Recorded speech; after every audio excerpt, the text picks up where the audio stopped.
नवीन गोष्टी नवी कहाणी आजी आजोबा नित्य सांगती गाती हासती दिशा दहाही आनंदाची नवी पर्वणी ज्ञान रंजन अशी ही खाणी झरा नेऊया श्रोत्यांच्या मनी अनुभव अनुभव. जनसेवा फाउंडेशन पुणे प्रस्तुत ज्येष्ठ नागरिकांचा रेडिओ आय रेडिओ अनुभव.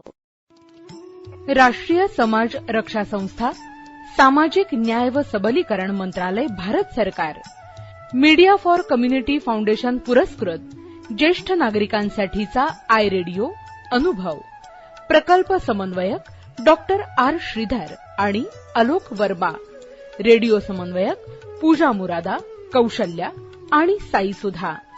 ज्येष्ठ नागरिकांच्या समस्या, प्रश्न आणि मार्गदर्शन यासाठी टोल फ्री एल्डर लाईन क्रमांक 14567 म्हणजेच 14567 यावर सकाळी 8 ते रात्री 8 या दरम्यान संपर्क साधावा. आमचा टोल फ्री क्रमांक पुन्हा एकदा ऐका. एल्डर लाईन 14567 म्हणजेच 14567. नमस्कार श्रोतेहो, आपण ऐकत आहात जनसेवा फाउंडेशन पुणे प्रस्तुत आय रेडिओ अर्थात ज्येष्ठ नागरिकांचा रेडिओ अनुभव.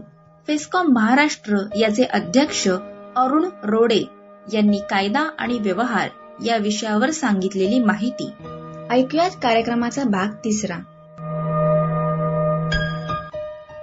आता ट्रिब्युनल तर प्रतिवादीला तिथे नोटीस पाठवली आणि त्यांचं काय म्हणणं आहे ते विशिष्ट तारखेला मागवलं. म्हणजे ते हिअरिंगची थोडक्यात किंवा त्यांना जागे करायचं व तुमच्या संदर्भामध्ये अशी अशी नोटीस पाठवलेली आहे, त्याच्यामध्ये तुमचं काय म्हणणं आहे ते आम्हाला कळवा आणि न आल्यास एकतर्फी निकाल दिला जाईल. आता याच्यामध्ये जर समजा वाद निर्माण झाला तर तडजोड आणि समेट काउन्सिलिंगसाठी समेट अधिकाऱ्यांची नेमणूक केली जाते. मग हा प्रश्न आला होता का? मग समेट अधिकाऱ्याची नेमणूक करायची तर मग हा समेट अधिकारी म्हणून कोणाची नेमणूक केली जाते? तर हा म्हणजे एक तर सोशल वर्कर असला पाहिजे, कायद्याचं त्याला ज्ञान असलं पाहिजे आणि याची यादी त्यांच्याकडे असती. आणि सहाय्यक आयुक्त समाज कल्याण हे मेंटेनन्स अधिकारी म्हणून काम करत असतात. ते एका महिन्यात समेट अधिकाऱ्याकडे हे सगळे कागदपत्र पाठवतात आणि एका महिन्याच्या आतमध्ये समेट अधिकाऱ्यांनी अहवाल हा न्यायाधिकरणाला सादर करायचा असतो. मग एका महिन्यामध्ये समेट होईलच का? करायची समेट होईल, करायची समेट होणारही नाही, परंतु जसा असेल तसा अहवाल एक महिन्याच्या आतमध्ये हा त्यांना सादर करून समेट झाला तर चांगली गोष्ट आहे. समेट झाल्याचा अहवाल पाठवेल, नाही झाला तर तसं करून टाकेल व प्रयत्न केला पण काही समेट होऊ शकत नाही.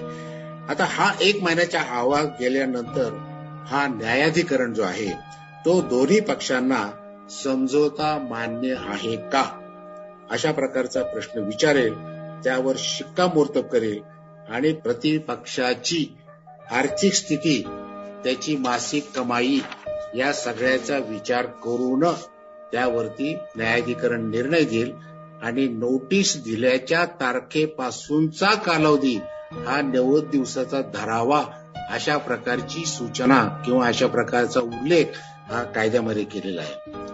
आता अपिलीय न्यायाधिकरण जे आहे ते कलेक्टर पातळीवरती हे अपील फक्त आई वडील करू शकतात. पाल्यांना अपील करण्याचा अधिकार नाही. आणि कमाल निर्वाह भत्ता जो आहे तो कायद्यामध्ये सुरुवातीला जो 10,000 म्हटला होता, तर आता जे नवीन अमेंडमेंट झालेले आहेत त्याच्यामध्ये तुम्हाला सांगितल्याप्रमाणे एकूण त्या कुटुंबातलं मासिक उत्पन्न किती आहे, त्या घरामधले एकूण किती जण त्या ठिकाणी वास्तव्याला आहेत आणि त्याप्रमाणे कुटुंबातील संख्या विचारात घेता किती बसतो त्याप्रमाणे तो निर्वाह भत्ता जो आहे हा त्या ठिकाणी दिला जातो. अशा प्रकारे प्रकरण 2 झालं. आता प्रकरण 3 जे आहे त्याच्यामध्ये वृद्धाश्रमांची स्थापना. त्याच्यामध्ये पहा, महाराष्ट्र शासनाचा एक GR आहे 19/12/2002 आणि त्याच्यामध्ये सर्वसाधारणपणे मातोश्री वृद्धाश्रम आणि सर्वसाधारण वृद्धाश्रम. आता मातोश्री वृद्धाश्रमामध्ये पण 2 भाग पडतात. एक म्हणजे त्या ठिकाणी अनुदानित काही आहेत आणि काही जे आहेत ते विना अनुदानित असे आहेत. तर महाराष्ट्र शासनाचा जो GR आहे 19/12/2002चा, तर त्याच्यामध्ये मातोश्री वृद्धाश्रम आणि सर्वसाधारण वृद्धाश्रम काही अनुदानित काही विना अनुदानित असे आहेत. फेस्कॉमनी पुणे विद्यापीठामध्ये डॉक्टर कीर्तने म्हणून होते, त्यांनी वृद्धाश्रमांवरती PhD केली होती.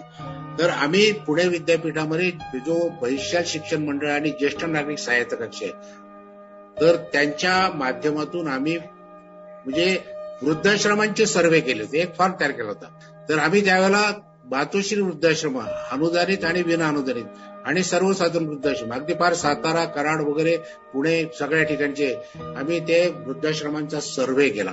आणि सर्व्हे केल्यानंतर म्हणजे आम्ही अगदी स्कॉट सारखं केलो, म्हणजे त्यांना कल्पना न देता सरप्राईज जाऊन ते वृद्धाश्रमामध्ये खऱ्या अर्थाने त्या वृद्धांना पूर्ण न्याय दिला जातो का, मिळालेल्या अनुदानाचा उपयोग हा वृद्धांसाठीच केला जातो का, याच्याकरता हे पण प्रयत्न जे आहे ते आम्ही फेस्कॉमच्या माध्यमातून केलेले आहेत.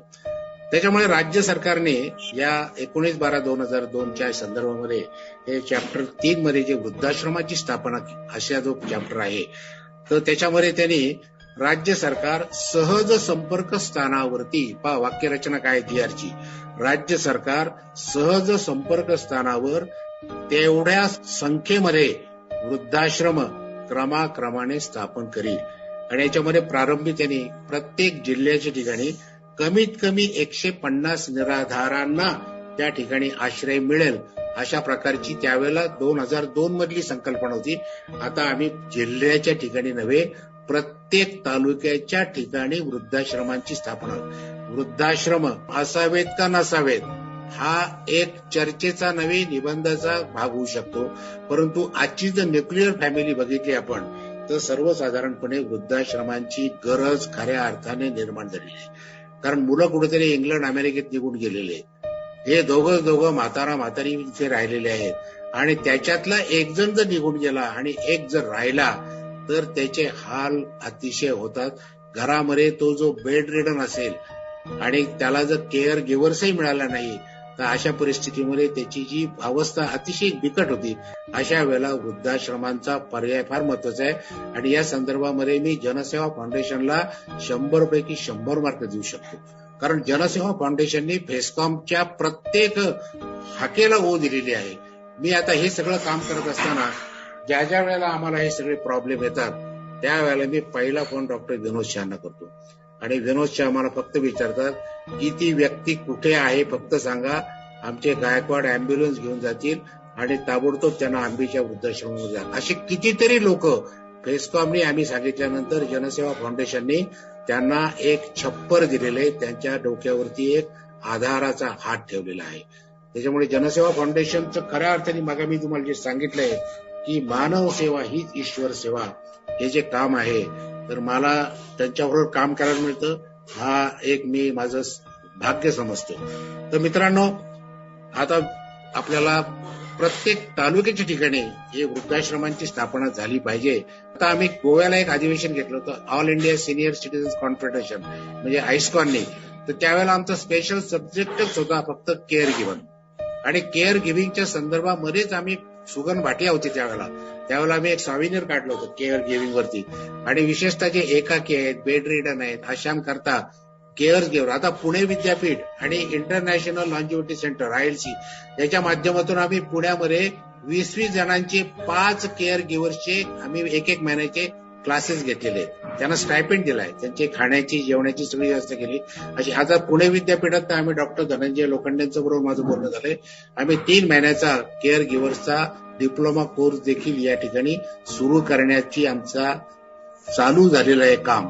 कारण पुण्यामध्ये आम्ही पुणे विद्यापीठाच्या माध्यमातून ज्या वेळेला एक सर्व्हे केला, त्यावेळेला आमच्या लक्षात आलं पुण्यामध्ये 6,000 ज्येष्ठ नागरिक हे एकाकी आहेत. त्यातले बरेचसे बेड रिडन आहेत. आणि कोरोना काळामध्ये तर त्यांचे एवढे हाल झाले.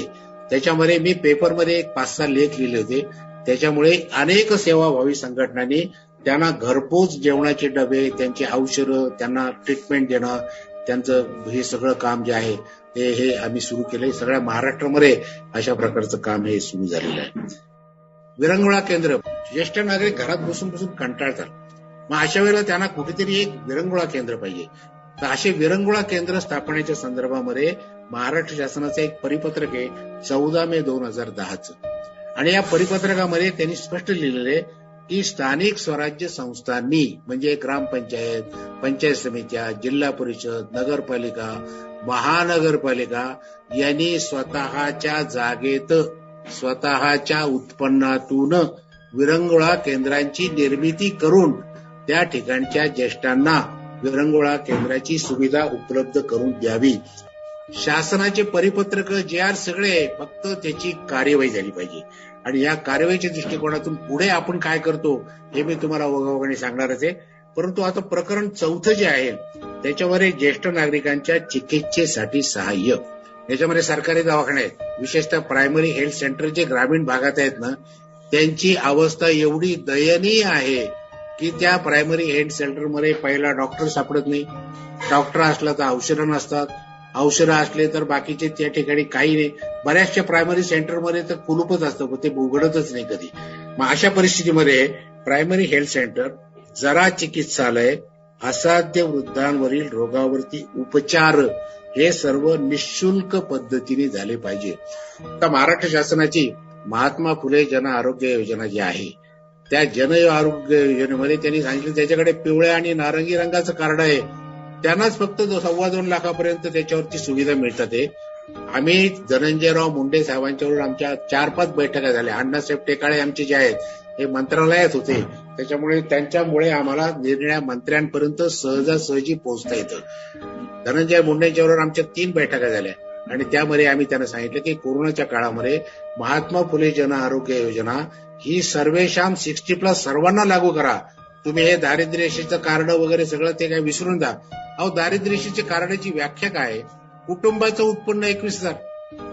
कुटुंबाचं उत्पन्न 21,000 याचा अर्थ असा की महिन्याला तो फक्त 1,800 रुपये मिळवतो. मग महिन्याला ज्याला 1,800 रुपये मिळतात त्या घरात जर 4-5 लोक असले तर काय परवडणार आहे? दारिद्र्य रेषेची व्याख्याच काढून टाका, ही आमची सगळ्यात पहिली मागणी आहे. आत्ताच आपण फेस्कॉम महाराष्ट्र याचे अध्यक्ष अरुण रोडे यांनी सादर केलेला कायदा आणि व्यवहार या कार्यक्रमाचा 3रा भाग ऐकलात. अशाच माहितीपूर्ण कार्यक्रमांसाठी ऐकत रहा जनसेवा फाउंडेशन पुणे प्रस्तुत आय रेडिओ अर्थात ज्येष्ठ नागरिकांचा रेडिओ अनुभव आय रेडिओ. देखिए, जीवन के चक्र में उम्र ढलना एक आम सी बात होती है और इसका बहुत अच्छा उदाहरण आपके सामने इस समय बैठा आपसे बात कर रहा है. लेकिन जिंदगी के इस पड़ाव में कभी कभी ऐसा पल भी आता है जब आपको कुछ मदद की जरूरत पड़ती है, चाहे वो पारिवारिक हो, स्वास्थ्य संबंधी हो, आर्थिक हो, कोई विवाद हो या शोषण का मामला. लेकिन आपके इन सभी जरूरतों को देखते और समझते हुए भारत सरकार ने शुरू की है एक एल्डर लाइन, जहां आपको मिलेगा आपके सारे समस्याओं का समाधान. फोन नंबर है 14567. अब भले आपके बच्चे आपके साथ रहते हो या किसी दूसरे शहर में हो, ये है आपका अटूट सहारा. तो बस जिंदगी के उन सुनहरे लम्हों को संजोकर अपने आज को बेफिक्री से आप जिए, क्योंकि अब ओल्ड एज बनेगा गोल्डन एज. कैसे? 14567 याद रखिएगा. नवीन गोष्टी नवी कहाणी आजी आजोबा नित्य सांगती गाती हासती दिशा दहाही आनंदाची नवी पर्वणी ज्ञान रंजन अशी ही खाणी झरा नेऊया श्रोत्यांच्या मनी अनुभव अनुभव. जनसेवा फाउंडेशन पुणे प्रस्तुत ज्येष्ठ नागरिकांचा रेडिओ आय रेडिओ अनुभव.